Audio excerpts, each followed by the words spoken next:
السلام عليكم. لا تنسوا الاعجاب بالفيديو والاشتراك في القناة تشجيعا لنا لنستمر بنشر المزيد إن شاء الله.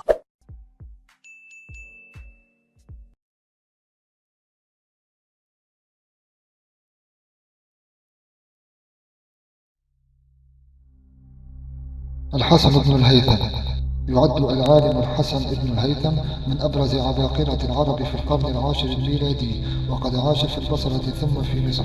ومن أبرز إنجازاته أنه درس علم البصريات أثناء إقامته فيها، وساهم في تطويره بشكل كبير، حيث أثبت أن العين تبصر عن طريق انعكاس الإشعاع من الأشياء على العين، وليس عن طريق انبثاق شعاع من العين إليها، ليبطل بذلك النظرية اليونانية التي قدمها إقليدس، والتي كانت تقول بذلك، وهو أول من درس العين ووضح أجزائها وتشريحها كما رسمها.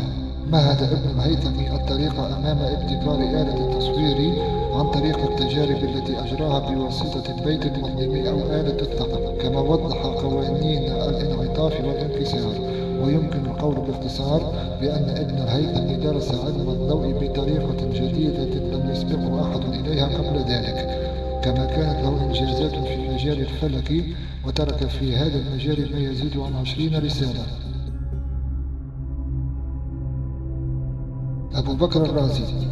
ولد أبو بكر الرازي في الري في بلاد فارس عام 854 ميلاديا، واسمه الكامل هو محمد بن زكريا الرازي، وهو كيميائي مشهور وفيلسوف مسلم، كما يعد من أشهر الأطباء في العالم الإسلامي.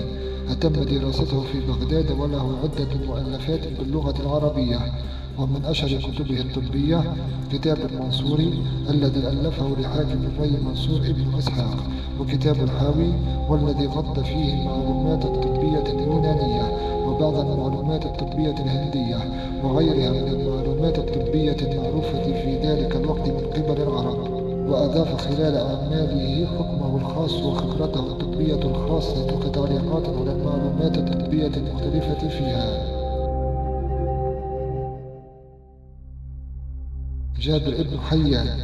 ولد جابر بن حيان في طوس، ثم استقر في بغداد أثناء حكم الخلافة العباسية، واسمه الكامل هو أبو موسى جابر بن حيان بن عبد الله الأزدي، وهو مؤسس علم الكيمياء التجريبي، وأطلق عليه لقب أبو الكيمياء أو شيخ الكيميائيين، وقد كان أول من يستخلص المعلومات الكيميائية من خلال التجربة والاستنساخ العلمي، ليكون بذلك أول من ارتقى بعلم الكيمياء من منزلته البدائية إلى منزلة رفيعة كونها عن طريق إضافة الكثير من المعارف، كما أرسى أصول تحضير المواد الكيميائية.